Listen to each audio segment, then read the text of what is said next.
Fellow citizens of Uganda, first of all, I would like to say that if anything happens to me, just know who is responsible. Every year in September, Uganda remembers the tragic 1972 abduction and disappearance of Uganda's Chief Justice, the late Benedicto Kiwanuka. What the 1974 Commission of Inquiry revealed about this disturbing case and what the government investigations achieved back then is that Amin already got all the people behind this heinous, senseless crime and put them on firing squad, as the entire world has already seen in the news pictures. However, one other individual has since come out declaring himself the only survivor of the gang, thus incriminating himself in this harrowing case. He therefore now has to answer to the families of his victims, particularly on the question of the whereabouts of Ben Kiwanuka's body. As far as the Amin government was concerned, the criminals were found when one of them was seen in Mbale driving the very vehicle whose registration number UUU 171 was reported by eyewitnesses at the scene of Ben Kiwanuka's abduction, which had happened exactly 4 months earlier. The armed kidnappers were, according to their own comrades' subsequent statements in the press, plotting their next crimes from this town in eastern Uganda. Evidence reportedly collected from their hideout after it was raided by police included a hit list of names of senior public personalities to abduct and or murder. A list that contained the name of Ben Kiwanuka, already ticked presumably as mission accomplished. 3 terrorists were reported as neutralized on the spot that January day, and 1 officer injured. The exchange of fire took place at House 49 Makulu Housing Estate in Mbale as the terrorists started shooting their way out of their surrounded hideout. However, one had fled arrest in Mbale, and nobody knew who this scampering criminal was until when he himself wrote about his own escape in his own book, Sowing the Mustard Seed. What he wrote, and I quote, "When Amin soldiers knocked at the door asking about the vehicle, I knew we were finished. I had the car keys in my pocket."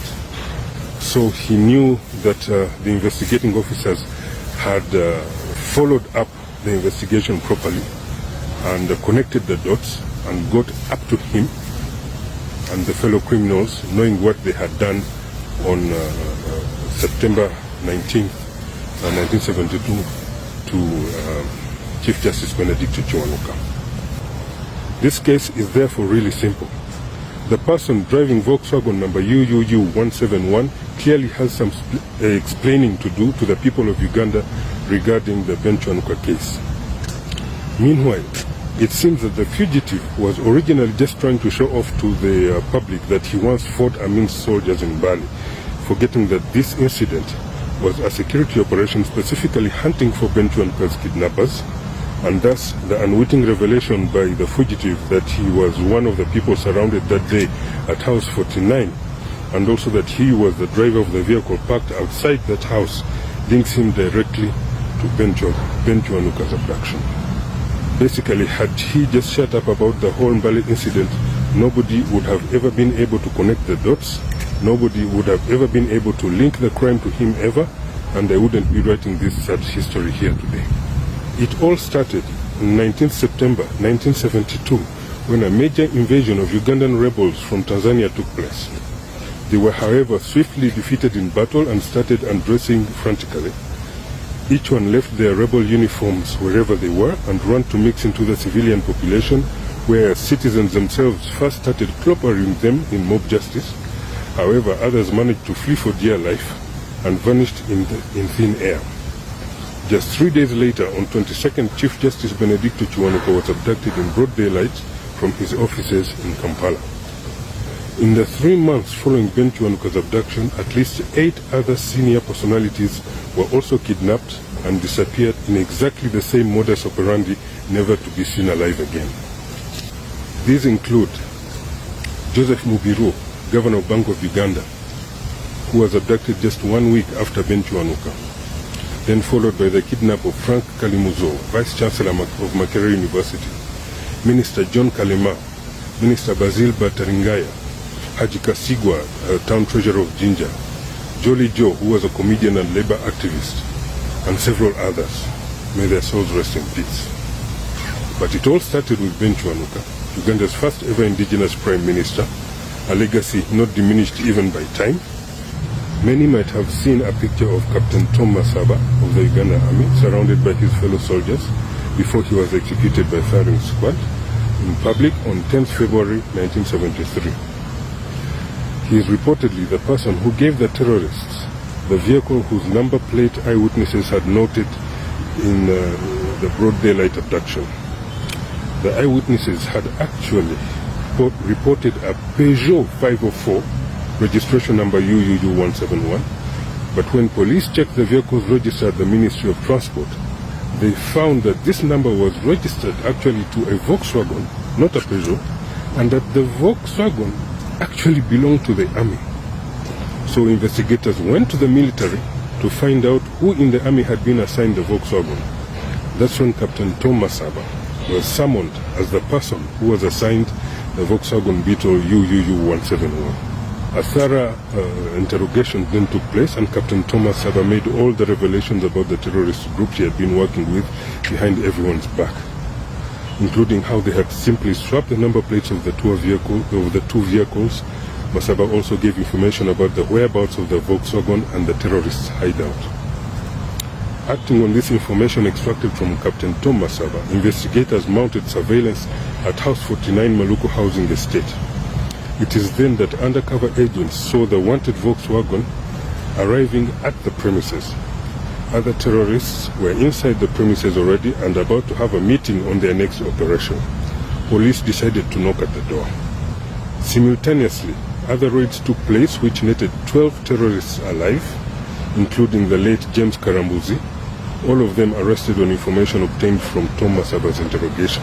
Evidence found at the scene corroborated Masaba's information, and more weapons were found as recently as 27th August 2018 by workers who were building a new house for Karambuzi's family on his home premises in Kabale, that is in south-western Uganda. Police was called in to retrieve the now rusted cash.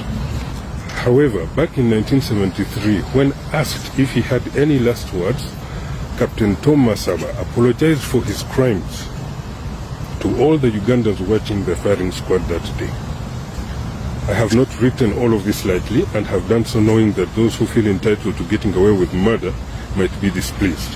However, I have done this for the people of Uganda, for the victims, for their bereaved relatives, and for this country to start putting its difficult truths on the table. So after 50 years of hiding in plain sight and spewing propaganda, disinformation and political theater on these murders as has been seen during the annual memorials, there is now nowhere else for the killer to hide from these crimes. He mistakenly incriminated himself, and he is now out there for everyone to see every day as he pretends to be busy on matters of national significance. However, I urge him to first come clean and just apologize to the families of the deceased and tell them the whereabouts of the remains of all the hapless victims. In a TV interview during his 1980s Bush War, about a decade after these abductions and disappearances, rebel leader Yoweri Museveni stated, "At least Amin only targeted the elites, but Obote is just slaughtering everyone." They're very much worse than they were under Amin, because under Amin, first of all, Idi Amin was not killing people outside the intellectual class. He used to kill only the elite, elements from the elite. But he never touched the peasantry. But Obote is killing everybody. Museveni was at the time leading his infamous 5-year rebel war to topple the brutal tribalism of President Apollo Milton Obote, a conflict known to have left hundreds of thousands of innocent peasants dead, and both Obote and Museveni even decorating Uganda's roadsides with the skulls of their victims as the two fought each other for power after the Amin government. In all of this, we have to ask ourselves one simple mathematical question.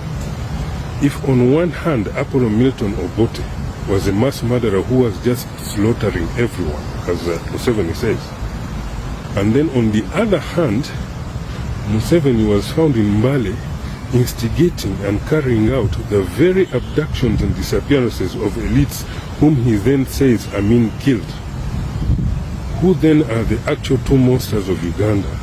and who therefore is the upright leader who for decades has been wrongfully accused of murder. Furthermore, there is this unfathomable level of macabre where the self-confessing culprit of the murders of elites attends the annual memorials of the very elites he brutally murdered. Many would equate this to a killer symbolically dancing on the graves of his victims. Essentially, the cruelty of wanting to disturb the peace of the dead 50 years later, and doing so in eerie somberness right in front of the victims' families and some Benchuanuka betrayers. Yet, as the self-confessed sole survivor of the Mbale incident, where all 4 men found to have heinously disappeared Chief Justice Benchuanuka were dealt with, why doesn't he just tell Democratic Party Secretary General Norbert Mao, or the party members, or the public, and the poor late Benchuanuka's family, where he and his fellow criminals dumped the late Chief Justice's body, so that the deceased can be given an appropriate state funeral? In light of all this, I would like everyone to know that we, the Amin family, understand best anyone who has suffered immense mental trauma and harrowing emotional distress stemming from cruel disinformation waged against them with false and baseless accusations that are literally hurting innocent people and generating tremendous stigma, grotesque myths, ridicule, malice, demonization and propaganda against any innocent person. Who on this planet has been able to withstand the worst lies and the most vagabond insults against an innocent person more than what Amin has been the victim of? Yet he remained silent and not even responded to the deliberate, heinous disinformation orchestrated against him every single day for over 50 years and counting by angry, malicious, unapologetic killers and political charlatans who frantically try to dodge carrying responsibility for their own crimes. Thank you.